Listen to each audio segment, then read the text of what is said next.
बिस्मिल्लाहिर्रहमानिर्रहीम अस्सलामुअलैकुम वरहमतुल्लाहि वबरकातुहू। उम्मीद है दोस्तों सब खैर आफियत से होंगे। आज के अपने इस वीडियो के अंदर हम CS 205 का लेक्चर नंबर 16 यानी मॉड्यूल नंबर 16 कवर करने जा रहे हैं। यहाँ पे जो टॉपिक है वो एक ही टॉपिक है और ये लॉन्ग क्वेश्चन है आपका, इंफॉर्मेशन सिक्योरिटी लाइफ साइकिल के इंफॉर्मेशन सिक्योरिटी का लाइफ साइकिल क्या होता है और इसमें कौन कौन से स्टेप्स हैं। बस इस मॉड्यूल के अंदर आपने यही चीज़ कवर करनी है। तो सबसे पहले हम ये देखते हैं what is information life cycle, security life cycle, और उसके बाद फिर हम इसके जो स्टेप्स हैं उनको एक्सप्लेन करेंगे और उनको समझेंगे। तो दोस्तों यहाँ पे लिखा हुआ है an information security life cycle represent the recommended sequence to adequately address security during any project और एक्टिविटी। अब इसको जरा समझते हैं कि ये क्या कहना चाह रहे हैं। दोस्तों वो कह रहा है कि इंफॉर्मेशन सिक्योरिटी लाइफ साइकिल एक ऐसा तरीका कार होता है जिसके अंदर हम अपने किसी भी प्रोजेक्ट या किसी भी एक्टिविटी के अंदर क्या क्या ऐड करते हैं, सिक्योरिटी ऐड करते हैं बिल्कुल सही तरीके से। यानी इंफॉर्मेशन सिक्योरिटी एक ऐसा लाइफ साइकिल होता है या एक ऐसा तरीका कार होता है जिसके ज़रिए हम क्या करते हैं, किसी भी प्रोजेक्ट या किसी भी एक्टिविटी के अंदर सिक्योरिटी को ऐड करते हैं बिल्कुल ठीक तरीके से। ये है जी इसकी डेफिनेशन। अब बात कर लेते हैं आगे। कहता है इट इज़ अ प्रोसेस, कि ये एक ऐसा प्रोसेस होता है टू इंश्योर, जो इस बात की यकीन दहानी करवाता है that all security projects and activities consistently follow the same sequence and steps. वो कहता है जो इंफॉर्मेशन सिक्योरिटी लाइफ साइकिल होता है ये इस बात की यकीन दहानी करवाता है कि आपका जो भी सिक्योरिटी का प्रोजेक्ट है या जो भी उसका एक्टिविटी या जो भी उसका काम है, वो तमाम के तमाम प्रोजेक्ट सिक्योरिटी के और वो तमाम के तमाम सिक्योरिटी की activities same sequence of steps को और सेम सीक्वेंस ऑफ सिक्योरिटी को जो है वो फॉलो कर रहे हैं। ऐसा हम इसलिए करते हैं, हम अपने हर सिक्योरिटी के प्रोजेक्ट्स या हर एक्टिविटी के अंदर सेम सीक्वेंस या सेम स्टेप्स को फॉलो इसलिए करवाते हैं कि ताकि एंड पर हमारा कोई पॉइंट, हमारा कोई स्टेप जो है वो मिस ना हो सके। सो इसलिए दुनिया के अंदर हर जगह पर जब भी हमने कोई भी सिक्योरिटी से रिलेटेड प्रोजेक्ट करना हो या कोई भी सिक्योरिटी के रिलेटेड एक्टिविटी करनी हो, तो उसके अंदर हम अपने तमाम के तमाम सेम स्टेप्स और सेम सीक्वेंस को जो है वो फॉलो करते हैं।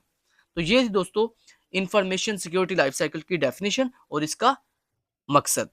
अब बात कर लेते हैं इंफॉर्मेशन सिक्योरिटी लाइफ साइकिल के अंदर वो कौन कौन से स्टेप्स हैं जिन स्टेप्स को फॉलो करते हुए सेम सीक्वेंस के साथ हम दुनिया के अंदर हर सिक्योरिटी का प्रोजेक्ट और एक्टिविटी को परफॉर्म करते हैं। तो दोस्तों यहाँ पे 7 जो है इसने स्टेप्स बताए हैं और यही 7 स्टेप्स आपने अपने हर सिक्योरिटी के प्रोजेक्ट और हर एक्टिविटी में जो है वो इम्प्लीमेंट करने होते हैं इसी सीक्वेंस के साथ।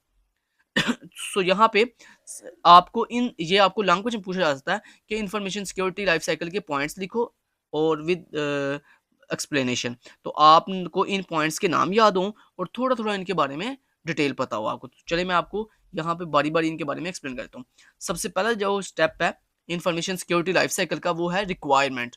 रिक्वायरमेंट दोस्तों ये होती है जिसमें हम ये देखते हैं कि हमारी सिक्योरिटी को मेंटेन करने के लिए या हमारी सिक्योरिटी को ऐड करने के लिए किन किन चीज़ों की ज़रूरत है। रिक्वायरमेंट कहते हैं ज़रूरियात, मतलब हमें किन किन चीज़ों की ज़रूरत है जिससे हमारे प्रोजेक्ट या एक्टिविटी के अंदर सिक्योरिटी को बेहतर किया जा सके।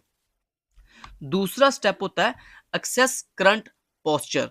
एक्सेस करंट पोस्चर का मतलब ये होता है मौजूदा हालात का जायजा लेना, कि मतलब इस वक्त मौजूदा हालात के अंदर हमने जो सिक्योरिटी ऑलरेडी इंप्लीमेंट की हुई है, तो इस स्टेप के अंदर बेसिकली हम ये चेक करते हैं कि जो हमारी इस टाइम करंट सिक्योरिटी जो इंप्लीमेंट हो रही है उसमें कहाँ कहाँ कमजोरी हैं जिनको हमने ठीक करना है। तीसरा स्टेप ये होता है रेमिडिएशन प्लान। रेमिडिएशन प्लान ये होता है जिसमें हम ये करते हैं कि जो हमने एक्सेस करंट पोस्चर के अंदर अपने मौजूदा हालात के अंदर कमजोरियां फाइंड की होती हैं ना, उनको ठीक करने का हम एक प्लान बनाते हैं कि इन कमजोरियों को हमने कैसे ठीक करना है और अपनी सिक्योरिटी को किस तरह से बेहतर करना है। उसके बाद स्टेप नंबर 4 ये होता है इम्प्लीमेंट कंट्रोल्स, जिसमें हम क्या करते हैं कि वो जो हमने एक प्लान बनाया होता है अपनी सिक्योरिटी को बेहतर करने का, उसके अंदर हम जितने भी हिफाजती इकदाम हैं उनको प्रैक्टिकली इंप्लीमेंट कर देते हैं। यहाँ पे स्टेप 3 में हमने क्या किया था, सिर्फ प्लान बनाया था, यानी वो तरीका कार बताया था जिसके थ्रू हम अपनी कमजोरियों को ठीक करेंगे और अपनी सिक्योरिटी को बेहतर करेंगे, लेकिन अभी उसको इंप्लीमेंट नहीं था किया। अब हम स्टेप नंबर 4 में उसको तमाम हिफाजती इक़दामात को इम्प्लीमेंट करेंगे प्रैक्टिकली, ताकि हमारी सिक्योरिटी जो है वो क्या हो सके, बेहतर हो सके, हमारी जो कमज़ोरियाँ वो ठीक हो सके। जब हम उसको इम्प्लीमेंट करवा देते हैं अपनी तमाम हिफाजती इक़दामात को, उसके बाद फिर स्टेप नंबर 5 पे हमारी टीम क्या करती है, test and validate. Test and validate का मतलब ये होता है, ये चेक करना कि आया कि हमने जो चीज़ें ऐड की हैं, अपनी सिक्योरिटी को बेहतर करने के लिए जो हिफाजती इक़दामात ऐड की हैं, क्या वो बिल्कुल ठीक तरीके से काम कर रहे हैं? क्या उनमें कोई नुक्स तो नहीं है? क्या हमारी सिक्योरिटी बेहतर हुई है आगे से? तो ये हम टेस्ट एंड वैलिडेट में चीज़ों को टेस्ट कर रही होती हैं। उसके बाद स्टेप नंबर 6 पे क्या होता है, एक्रीडिट।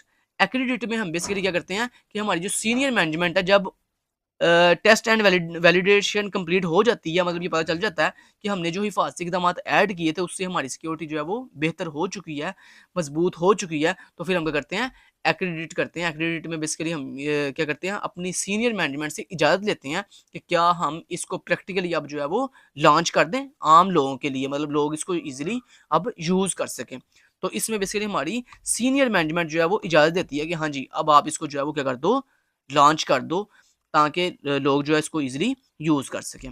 और उसके बाद जब वो चीज़ लॉन्च हो जाती है, हमें इजाज़त मिलने के बाद जब हम उसको लॉन्च कर देते हैं, फिर 7 स्टेप्स में हम क्या करते हैं, स्टेप नंबर 7 में हम क्या करते हैं, मॉनिटर एंड ऑडिट, के आगाहे-बगाहे यानी वक़्तन जो है अपनी सिक्योरिटी को चेक करते रहते हैं। क्योंकि एक चीज़ आपने लॉन्च तो कर दी, अब उसको लॉन्च करने के बाद भी तो हमने ये चेक करना है ना आगाहे-बगाहे, कि उसमें कोई कमज़ोरी तो नहीं कोई नई आ गई, कोई नई उसमें कोई इश्यू आ गया हो, कोई सिक्योरिटी के अंदर कोई बग आ गया हो। तो वो चीज़ें जो है मॉनिटर एंड ऑडिट में आती हैं, कि लास्ट स्टेप के अंदर हम जो है आगाहे-बगाहे जब चीज़ हम लॉन्च कर देते हैं, उसके बाद हम वक़्तन-फ़वक़्तन जो है वो उसको टेस्ट करते रहते हैं, चेक करते रहते हैं कि उसमें कोई नई कमज़ोरी अगर आ गई है तो उसको ठीक किया जाए, अगर कोई नया नुक्स आ गया तो उसको ठीक किया जाए।